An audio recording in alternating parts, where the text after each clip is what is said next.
Bueno, un matiz económico más, como ven, esto está entretenidísimo. Durante la publicidad se contaron aquí cosas impresionantes que vamos a tratar de continuar trasladando a la casa de todos ustedes, porque hoy el gobierno español ha recibido un jarro de agua fría nuevo del Fondo Monetario Internacional, y eso que estaban contentos. Vamos a ver lo contentos que estaban en estas semanas. El 13 será mejor que el 12 el año que viene, y en el año 14 habrá crecimiento económico en España. Afrontamos un año 2013, hay que decir la verdad, muy complicado. Terminará mejor que como va a empezar. Un año en el que tendremos fundadas razones para la esperanza. En el año 14, si somos capaces de mantener el nivel de esfuerzo, la economía española crecerá con claridad y empezaremos a crear empleo. Que en el año 2014 va a haber en España crecimiento económico y creación de empleo. 2013 será un año mejor para el empleo que 2012, y el año que viene, 2014, será un año en el que España empiece a crecer y a crear empleo, que es lo que deseamos todos los españoles. Nosotros lo que teníamos previsto era una caída de 5 o 6 décimas en el primer trimestre, que el segundo trimestre fuera algo mejor, y ya en el tercer trimestre estar próximo a cero, y ya en el último trimestre pues incluso poder tener la posibilidad de un crecimiento positivo en términos intertrimestrales. Bueno, así de contentos estaban los miembros del gobierno, y como vemos han ido repitiendo de una forma casi mimética este mensaje en las últimas semanas, empezando por el presidente del gobierno, pasando por el ministro de Economía, incluyendo a la ministra de Trabajo, y como decía, hoy ha llegado el Fondo Monetario Internacional para ajustar algunas cosas. Vamos a ir viendo algunos gráficos comparativos. El primero corresponde a este año 13 en el que estamos. Previsiones que había hecho en octubre del 2012 y previsiones que actualiza ahora en abril del 2013. Como ven, el paro, variable terrible, como decimos siempre en este país. En octubre del año pasado pensaba que iba a estar en el 25,1%, hoy ha dicho que llegará al 27%. El Producto Interior Bruto, que en octubre del 12 pronosticaba una caída del 1,3%, en estos momentos cree que será esa caída del 1,6%. Estamos viendo, como decíamos, las previsiones que corresponden al año 2013, esa corrección a peor que ha hecho, que acaba de hacer el Fondo Monetario Internacional. Esta es la primera comparativa que queríamos. La segunda es esta que están viendo en sus pantallas y que tiene que ver con las previsiones del Gobierno y con las previsiones de la OCDE. El paro, 27% en el caso del Fondo Monetario Internacional, 24,3% en el caso del Gobierno, 26,9% en el caso de la OCDE. En cuanto al PIB, caída del PIB, el FMI habla del 1,6%, el Gobierno 0,5%, insisto, 0,5%, y la OCDE un 1,4%. El optimismo absoluto reside exclusivamente en el Gobierno. La última comparativa que queríamos compartir con ustedes corresponde al año 2014. Previsiones para el año próximo. El paro, el Fondo Monetario Internacional habla del 26,5% el año próximo, mientras el Gobierno habla del 23,3%. Coinciden los dos pronósticos en aventurar una subida del Producto Interior Bruto. En el caso del FMI esa subida sería del 0,7% y en el caso del Gobierno del 1,2%. Así que, como ven, el FMI mucho más pesimista que el Gobierno. No ha dicho solamente esto, sino también que exige que el Gobierno detalle los ajustes y los recortes que se van a cometer en el año 2014. Manuel. Sí, o panorama desolador, porque falta un dato, e que o Fondo Monetario tamén fai unha estimación sobre a evolución do déficit público. Efectivamente. Plantexa o déficit e plantexa que vai medrar o déficit público mesmo no ano 2014, non? Eu creo que isto era evidente para todo o mundo, con excepción do goberno, que se empeñaba en ocultar unha realidade, non? O ano 2012 pechou cunha caída do PIB en España do 1,4% e agora está falando dunha caída do 1,6%. Por lo tanto, o ano 2013 vai ser peor que o ano... Esa, se falamos de paro, entón... Claro, porque hai que falar de paro. Claro. Os datos son terribles, non? Terribles por un elemento engadido, e é que se están agotando as reservas. As empresas, as familias, as persoas, se están agotando as reservas. unha crise que dura un ano, 2 anos, 3, pois existe unha posibilidade de afrontala, hai reservas nas familias, nas empresas que permiten vivir un tempo, pero se está agotando as reservas da sociedade española. Levamos 5 anos en recesión, vamos nun ciclo recesivo, vamos a seguir no ano 2013, posiblemente no 2014, e iso está empezando a xerar enormes problemas sociais. Eu remato dicindo que non pode ser de outro xeito, porque a idea que se ten establecido de política económica para España é a mesma que fracasou por parte dos plans de axuste do Fondo Monetario Internacional en América Latina nos anos 80, que é a receta de que da crise se sale exportando. Esa é a receta para todos os países da Unión Europea e como para todo o mundo que se lle di que ten que exportar, pois ese mercado non funciona porque o saldo de exportacións e importacións é positivo e negativo en outros sitios, non? E como o que está vendo é unha depresión da demanda interior, porque hai pouco emprego, se baixan os salarios, se baixan as pensións, non hai gasto público, non hai investimento ni de empresas ni do Estado, se deprime o cadro económico. Por lo tanto, as expectativas... Dos cosas nada más del informe del FMI que tiene que ver con el hecho de que Europa se está convirtiendo en una singularidad dentro del concierto occidental, porque es la única gran región que mantiene esta depresión económica. Se habla por comparación de lo que está pasando en Latinoamérica, de lo que está pasando o de lo que puede empezar a pasar en Japón y de lo que está pasando en Estados Unidos. Y un comentario nada más que tiene que ver con las declaraciones que hacía esta tarde el secretario de Estado de Administraciones Públicas, Antonio Beteta. Una vez conocidos los datos del FMI, este señor ha dicho que el Ministerio está para batir las previsiones. Don Jorge. Vamos a ver, lo de fundadas razones para la esperanza... No. Yo no las tengo. El otro día también lo dije, no las tengo por dos motivos. Primero, de Guindos habló, y ahora lo hemos visto y repetido, de que en el primer trimestre hemos tenido una caída del 0,5 del PIB.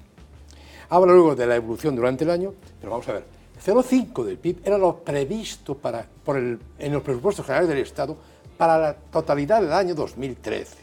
Segundo, de Guindos va a tener que trasladar a la Unión Europea en estos días, antes de final de mes, la previsión 13, 14, 15, precisamente para luego pedir lo del déficit, sí, etc. Entonces, veremos cómo el Gobierno corrige sus previsiones, no como decía el secretario de Estado, sino las corrige ahora mismo. Tercero, a mí la verdad es que el tema que más me preocupa de lo que ha dicho el Fondo Monetario Internacional es el crecimiento de la deuda pública. Porque España este año llega, sin lugar a dudas, a superar el 100% del PIB. En España jamás se conoció ese volumen de deuda. Y además, la financiación de esa deuda, estamos ya refinanciando la deuda anterior. Y, sobre todo, un tema ya sentimental. El Fondo Monetario Internacional era el que mejores noticias daba sobre España. Y ahora resulta que va empeorando sus previsiones. Y el Fondo Monetario Internacional es el único organismo mundial que ha reprendido claramente a la Unión Europea, lo ha dicho, y dicho que había que cambiar lo del modelo atípico, lo ha dicho. Si el Fondo Monetario Internacional, que ha dicho todo eso, vuelve ahora sobre el tema de la deuda, sobre el tema del PIB, estamos en la misma.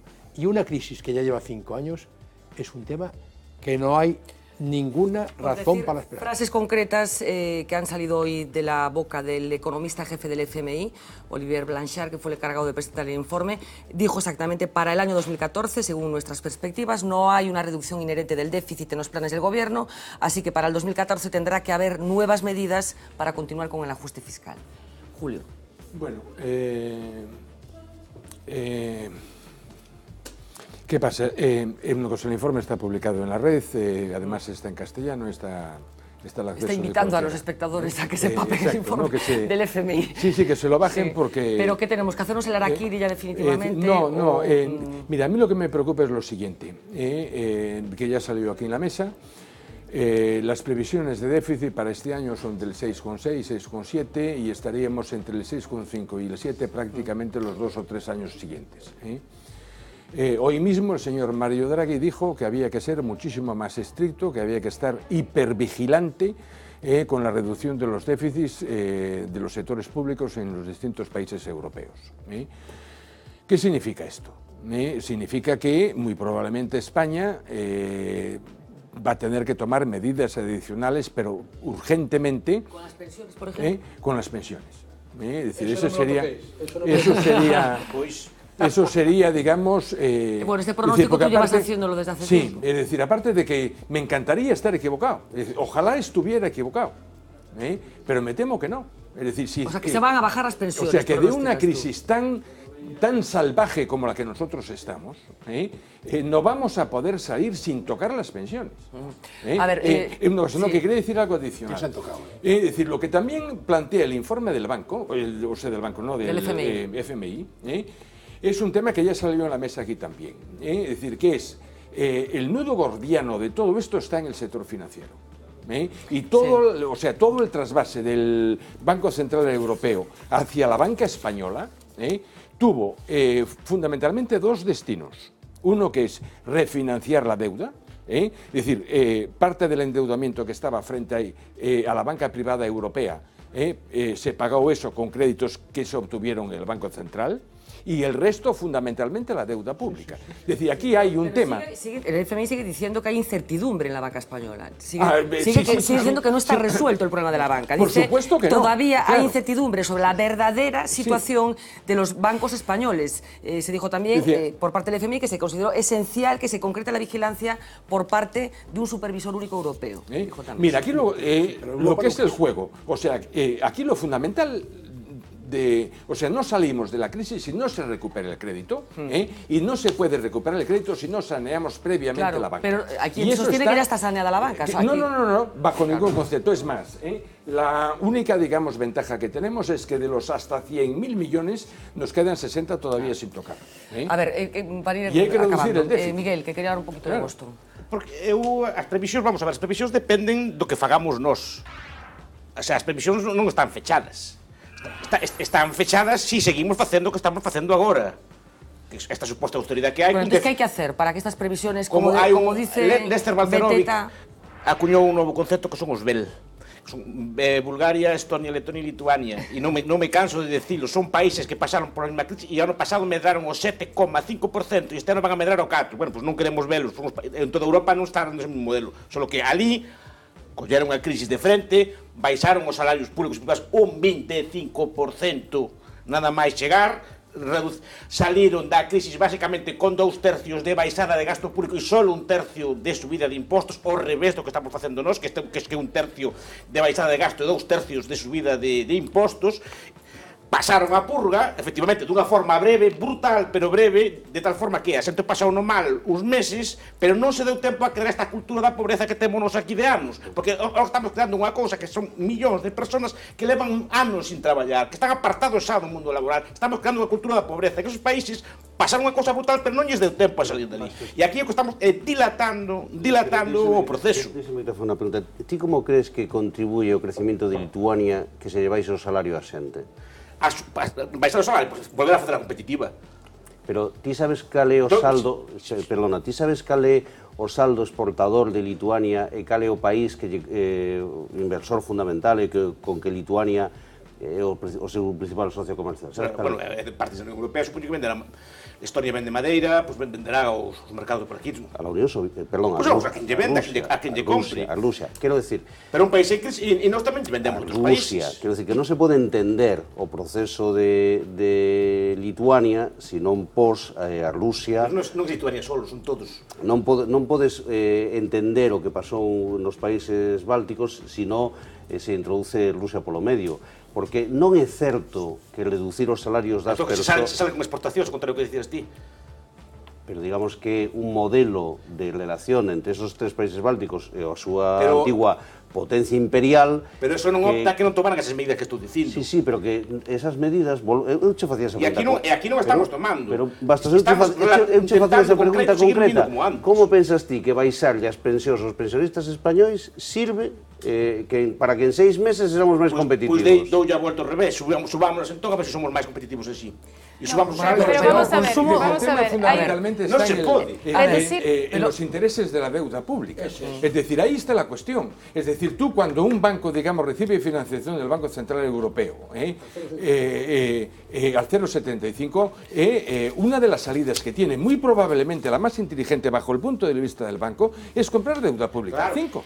Vamos a ver, Para que el banco no haga el eso, déficit. ¿qué es lo que tienes que hacer? Que en vez de la deuda pública estar al 5, esté al 3 o esté al 2. Claro. Vamos a ver, Y para eso tienes que reducir el déficit. Quiero Sí, acabar con este brevedad, asunto. brevedad. Reducir el déficit público se va a hacer a base de los recortes, en primer lugar, probablemente, en primer lugar porque no tenemos una economía productiva, porque realmente que funcione bien, porque realmente si podríamos bajar este tipo de déficit también teniendo una economía que se está recuperando y una economía realmente productiva. Para eso a mí no me sorprenden las previsiones del FMI, porque para conseguir eso, no solo que tiene que volver el crédito, ¿no?, sino que a la banca tendría que haber tenido algunas condiciones cuando se le dio la financiación que se le dio para que una parte de eso por lo menos volviera a la economía real, y a la economía que realmente todavía es viable. La poca economía productiva que hay en España, hay empresas que todavía son viables, que no tienen liquidez y no pueden funcionar y quiebran porque no pueden funcionar, porque no fluye en este momento. La banca no ha tenido ningún tipo de condición de este tipo. Y también cuando estamos hablando del crédito, estamos hablando de una cultura empresarial que ha habido aquí, que se ha basado fundamentalmente en el mercado inmobiliario. Por eso tenemos el problema que tenemos. Entonces, cuando hablamos de que vuelva el crédito, ¿de qué estamos hablando? Si estamos hablando de que vuelva el crédito a las empresas, también estamos hablando de que necesitamos otra cultura empresarial. Y esa cultura empresarial se consigue solamente si hay una colaboración real entre los empresarios, es decir, entre el mercado privado, entre el mercado y también entre la parte política que establece prioridades y que dice dónde España puede ser competitiva. Esto no lo estamos viendo. Sabemos que simplemente la creatividad del mercado libre no funciona aquí, no va a funcionar suficientemente bien por el simple hecho de que ha habido una parte importante de la economía que ha dependido de lo inmobiliario. Brevemente, Miguel. O vosso amigo Banco Central Europeo, inmediatamente que crea dinero, sube. Perdona que te interrumpa un segundo. Mira, es un segundo. El patrón oro, que tanto echas de menos, ya lo tienes. O sea, el patrón oro, digamos, la tasa de cambio fija, prácticamente toda Europa está trabajando con un patrón oro encubierto que es el euro. Sí, pero cuando no puedes modificar la tasa de cambio. Non me estou referindo a isto, digo que o diñeiro que os bancos centrais lle meten a través dos mecanismos de débeda, lle meten os bancos, inmediatamente os recuperan, os esterilizan a través da subida do tipo que pagan por ter depósitos ali no Banco Central. Desa forma esterilizan a cosa para que non cree inflación. Simplemente é un diñeiro para refinanciar os estados, non para crear a economía productiva. Está deliberadamente pensado para que non vaya a economía productiva. Bueno, dejadme que hagamos un punto y seguido, porque vamos a seguir hablando seguro del FMI, de la economía española, de la economía productiva, de que el crédito no fluye y del paro. Seguiremos hablando del 27% de paro que pronostica el Fondo Monetario Internacional, que sin duda es la variable que más nos tiene que preocupar. Pero queríamos hablar un poquito de Boston y de los gallegos que ayer estaban en esa maratón, la más antigua de las que se celebran en el planeta y que consiguieron salir sin ningún daño de esos atentados cuya autoría todavía no ha sido aclarada. Vamos a verlos en este vídeo. Agora xa está rematado. Teño a medalla. Nada más llegar a la meta, Fernando se sentó a descansar y grabó este vídeo, que sin quererlo se ha convertido en uno de los recuerdos gráficos de la masacre.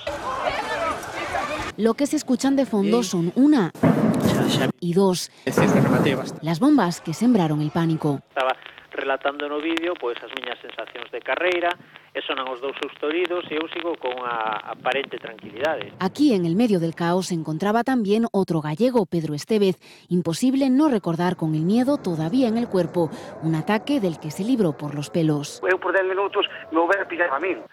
Casi 10-15 minutos píllame de cheo.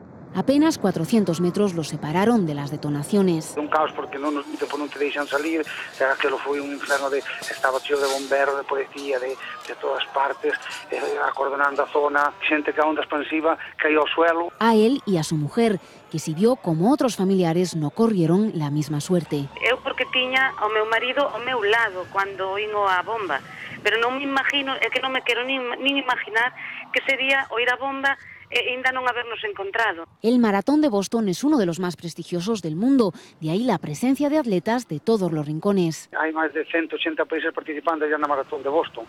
É a máis antigua do mundo e a máis prestigiosa. Corredores de fondo, esta era una prueba para la que no estaban preparados. Tiña en mente facer máis maratóns, pero ahora nestes momentos non. A mí concretamente están afectando bastante. Un remata de correr con toda a felicidade que supón chegar a meta despois de 42 kilómetros, esa euforia se ven abaixo en nada. É o que hai, que saibades que eu estou tranquilo. Su próxima meta es ahora regresar cuanto antes a casa. Bueno, el atentado de ayer en Boston, entre otras cosas, nos ha permitido descubrir ese mundo de la maratón, esas decenas, cientos de personas que se mueven por todo el planeta en busca de la maratón más original. La de Boston era una de ellas, por ese récord que tiene de ser la carrera de estas características más antigua del planeta. El próximo domingo hay la maratón de Londres, otra de las grandes también, hay maratón también en Coruña. Así que hoy hablábamos con un histórico del atletismo gallego, con Isidoro Hornillos, plusmarquista nacional. Bueno, muchísimas medallas tiene en su currículum, que nos contextualizaba un poco la importancia que tiene para la sensación que los maratonianos tienen a consecuencia de los atentados de ayer. No estamos acostumbrados en el mundo del deporte a estos acontecimientos, a estos sucesos lamentables. El deporte es un punto de confluencias, de pensamientos, de ideologías, de culturas. Realmente hay seguridad, digamos, deportiva, ¿no? Nadie en su sano juicio sospecha que va a haber un atentado de estas características en un acto deportivo. Evidentemente habrá psicosis porque todo el mundo estará pendiente de lo que ocurrió en Boston, lamentablemente. El próximo domingo vamos a hacer un minuto de silencio, pues en recuerdo, en homenaje a estas personas fallecidas. Sin duda alguna lo va a marcar. Yo creo que es la primera vez, salvando lógicamente el lamentable acontecimiento sucedido en 1972 en los Juegos Olímpicos de Múnich, en donde hubo un atentado con fallecimiento de más de 10 personas. Salvo esa circunstancia, insisto, histórica, no hubo ningún precedente. Yo creo que no se ensucia el deporte, lo que sí se ensucia es la sociedad. Todavía no conocemos cuál es la autoría de los atentados, estamos a la espera de conocerlo. En cualquier caso, lo importante es que ellos querían hacer daño y lo han conseguido. Había 23.000 atletas participando. Es una prueba que también es seguida por 500.000 de espectadores situados en todo el circuito. Hay que lamentar muchísimo esos 3 fallecidos, esos casi 200 heridos, pero piense usted que si eso se hace en la salida con más de 35.000 personas, con una gran densidad humana en ese entorno, sería catastrófico. Ahora estaríamos hablando de cientos y cientos de muertos. Bueno, no digo que sea una suerte que lo hicieran en otro lugar, pero sin duda alguna la tragedia pudo ser aún mucho mayor. Bueno, interesantes declaraciones de Isidoro Hornillos al respecto de las consecuencias casi psicológicas que va a tener este atentado de Boston en esa gran familia que son los maratonianos, no solamente los que están federados, los profesionales, digamos, sino mucha gente que de una forma amateur se entrena para poder ir a citas de esta naturaleza que se celebran normalmente en ciudades tan populosas como es el caso de Boston o, por supuesto, la de Nueva York, en donde tiene lugar una de las maratones más conocidas del mundo. Este domingo hay maratón en la ciudad de A Coruña y hoy nos hemos encontrado con unos pendones anunciando este acontecimiento deportivo que a raíz de lo que ayer pasaba en Boston, bueno, pues adquieren un significado un poco particular. Uno de los pendones pone este eslogan: aquí corremos así, anunciando, como digo, la maratón de este próximo domingo, y otros pendones dicen como si no hubiera un mañana. Bueno, son eslóganes, como decíamos, para promocionar la maratón de este próximo domingo en A Coruña. Nos vamos al plato de informativos. Han pasado más cosas este martes y está Uxía ya preparadísima para contárnoslas. Adelante, Uxía. ¿Qué tal? Muy buenas noches esta vez. Pues con Feijóo en México, el hombre que le ha puesto en la cuerda floja a Marcial Dorado ha vuelto a ser noticia y no por nada relacionado con las ya polémicas fotos. La Audiencia Nacional ha abierto juicio oral contra el narco por una operación de tráfico de cocaína realizada en el año 2003. Se le acusa, entre otras cosas, de blanqueo de capitales. El juez pide para él otros 15 años de cárcel, 42 millones de multa y una fianza de 800.000 euros. Nueva polémica en Televisión Española, esta vez por una suerte de lista negra elaborada por Cecilia Gómez, hasta hoy directora de gestión de informativos, hasta hoy porque ha dimitido. El motivo, un email enviado por error al Consejo de Informativos en el que adjuntaba un documento que clasificaba ideológicamente a sus miembros. Hablaba, por ejemplo, del Comando Rubalcaba y definía al órgano de representación de los trabajadores como militante de izquierdas y con una gran vinculación sindical. Y dentro de muy poco el examen teórico de conducir podrá realizarse íntegramente en gallego. La Dirección General de Tráfico y la Xunta acaban de firmar un convenio para traducir las 15.000 preguntas que pueden caer en esta prueba. La DGT también se ha comprometido a aumentar el uso del gallego en sus relaciones con los usuarios y en los paneles de información.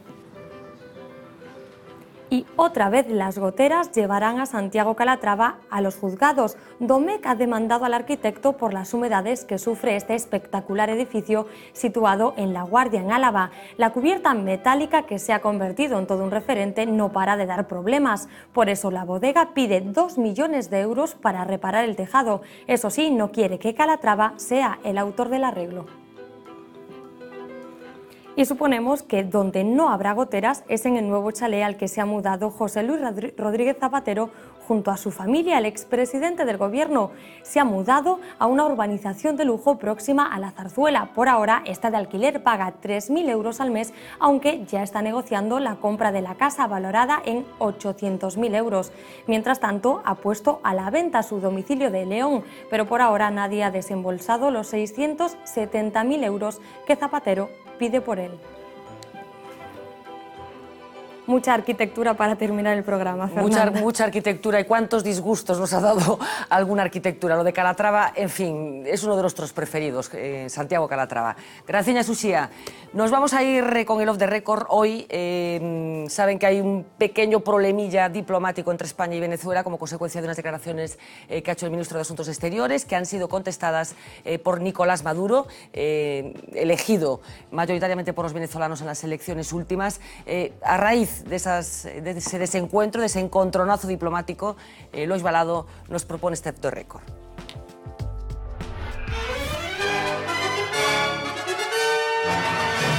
Off the Record.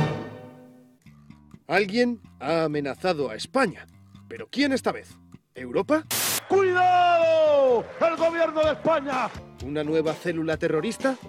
¡Cuidado! ¿O alguien más familiar? ¡Cuidado, España! No, por una vez Rajoy no ha tenido nada que ver. Esta vez las amenazas llegan de Venezuela. ¡Cuidado! El gobierno de España se mete con el digno pueblo de Venezuela, porque sabremos defendernos con dignidad. Nicolás Maduro arranca con fuerza su mandato y ya amenaza con expropiar empresas españolas. Y la verdad, ya nos tememos quién le ha dado la idea. Exprópiese. Y es que la política del país americano no para de darnos sorpresas. La campaña electoral ya fue muy jugosa, con promesas de lo más ambiciosas como esta, incluida en el programa del recién nombrado presidente. La pasión que pusieron ambos candidatos es digna de elogio. Mientras Maduro ofrecía su voto a los cielos, Capriles optó por una interpretación que recordó a los héroes de animación de los 80. He-Man y los amos del universo. ¡Con el poder de Grayskull! Nosotros no estamos seguros de si las ideas de uno y otro habrán quedado lo suficientemente claras, pero lo que sí es seguro es que con las indumentarias que ambos han lucido durante estos días, se podría hacer un spot que pondría a Venezuela definitivamente de moda. Sign your name across my heart. I want you to be my baby. Sign your name across my heart. I want you to be my lady.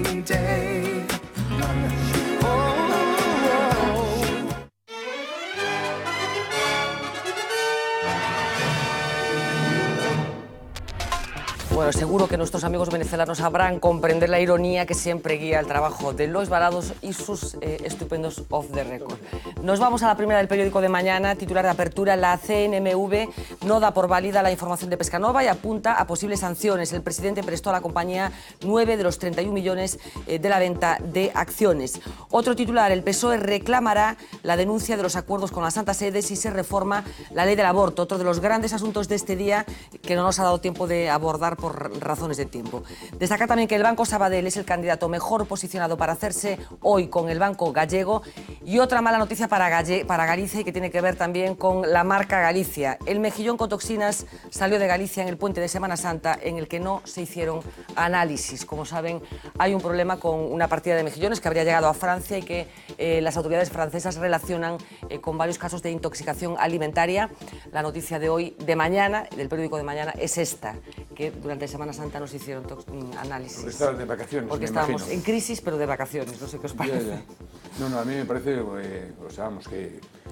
impresentable que salgan de aquí una partida de cualquier alimento que tiene que pasar previamente por un análisis y por la razón que sea, salga sin haber pasado. Para eso nos lo quedamos aquí, esperamos una semana hasta que los señoritos vuelvan, y cuando vuelvan hagan el trabajo y los mandamos o los tiramos a la basura porque a lo mejor no aguantan una semana. Pues era lo que nos faltaba también, ahora que el mejillón gallego tuviera algún problema de credibilidad como marca, era lo que nos faltaba. En fin, señores, gran noche, muchísimas gracias a Dina, Julio, Jorge, Manuel, Miguel. Regresamos mañana a partir de las 10 menos 20 con un objeto de arranque, que es desvelar las estrategias de comunicación que se han impuesto en todos los partidos políticos. Los famosos argumentarios, nos habrán oído hablar alguna vez de esos documentos que prácticamente todas las mañanas los aparatos de los partidos hacen llegar a sus militantes, y dicen que algunos tertulianos que no se presentan como tales, como militantes digo, para que el mensaje de los partidos esté lo más unificado posible. Una estrategia que por supuesto tiene sus peros y que vamos a traer mañana, como decía, a la primera parte del debate. 10 menos 20, como siempre en directo. Sean muy felices.